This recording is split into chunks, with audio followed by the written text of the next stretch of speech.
আগামী 4 জুলাই রোজ শুক্রবার কালিয়াকৈর উপজেলা ও পৌর বিএনপির সদস্য সংগ্রহ ও নবায়নের বৃহত্তর ঐক্যের সমাবেশ সফল করার লক্ষ্যে গাজীপুর জেলা বিএনপির আহ্বায়ক সদস্য বিধানচন্দ্র বর্মনের সভাপতিত্বে সঞ্চালনা করেন অ্যাডভোকেট রফিকুল ইসলাম রফিক। প্রধান অতিথি হিসেবে বক্তব্য রাখেন বিএনপি কেন্দ্রীয় নির্বাহী কমিটি ঢাকা বিভাগীয় দায়িত্বপ্রাপ্ত সাংগঠনিক সম্পাদক আলহাজ কাজী সাইয়েদুল আলম বাবুল। তিনি আগামী দিনের প্রোগ্রাম সফলভাবে অনুষ্ঠানের লক্ষ্যে নেতাকর্মীদের দিক নির্দেশনামূলক বক্তব্য প্রদান করেন। এই সময় কালিয়াকৈর উপজেলা ও পৌরসভার সিনিয়র নেতৃবৃন্দ, যুব দলের স্বেচ্ছাসেবক দল, ছাত্র দল সহ বিভিন্ন অঙ্গ ও সহযোগী সংগঠনের নেতৃবৃন্দের ব্যাপক উপস্থিতি লক্ষ্য করা যায়।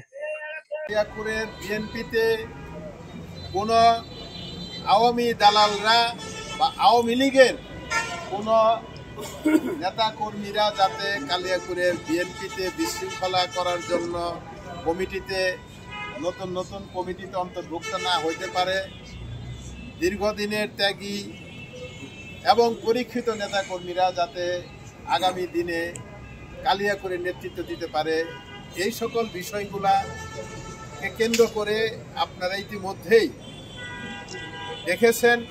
আমরা বৃহত্তর স্বার্থে বিগত অনেক আন্দোলন সংগ্রামে আপনারা লক্ষ্য করেছেন, আমরা কিন্তু সবাই ঐক্যবদ্ধভাবে রাস্তায় আমরা আওয়ামী স্বৈর শাসনের বিরুদ্ধে লড়াই করছি, আমরা মিছিল করছি ঐক্যবদ্ধভাবে। সেই উপলক্ষে আমরা সবাই একত্রে আমরা ছিলাম, সেখানে আপনারা সকলেই ছিলেন, আপনারা দেখেছেন। দলের বৃহত্তর স্বার্থে, সংগঠনের স্বার্থে, সংগঠনকে আরও শক্তিশালী করার স্বার্থে আগামী দিনগুলোতে যাতে কোনো ষড়যন্ত্রকারীরা, আওয়ামী ষড়যন্ত্রকারীরা যাতে করে এই দলের মধ্যে কোনো বিভেদ তৈরি করতে না পারে, বিশৃঙ্খলা তৈরি করতে না পারে, দেশের ভিতরে যাতে তারা কোনো অরাজকতা তৈরি করতে না পারে। কারণ পতিত আওয়ামী সরকারের নেতা কর্মীরা যারা দেশের বাইরে আছে এবং ভিতরে আছে, তারা প্রতিনিয়তই কিন্তু চেষ্টা করতেছে বিএনপির ভিতরে বিভেদ তৈরি করার জন্য।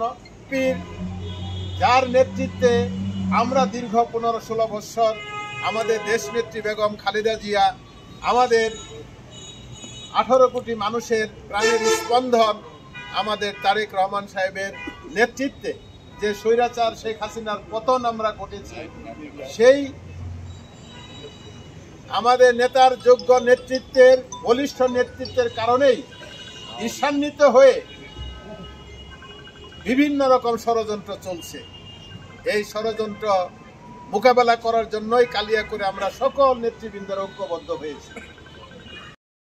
আয়োজন করা হয়েছে আগামী শুক্রবার। আমরা 31 দফা নিয়ে জনগণের মাঝে 31 দফাকে তুলে ধরব এবং আমরা বিএনপির আরেকটি কর্মসূচি আপনারা ইতিমধ্যেই দেখেছেন, যেটা আমাদের নেতা জনাব তারেক রহমানের নির্দেশে শুরু হয়েছে। সেটা হচ্ছে যারা পুরনো বিএনপির যারা সদস্য আছেন তাদের সদস্য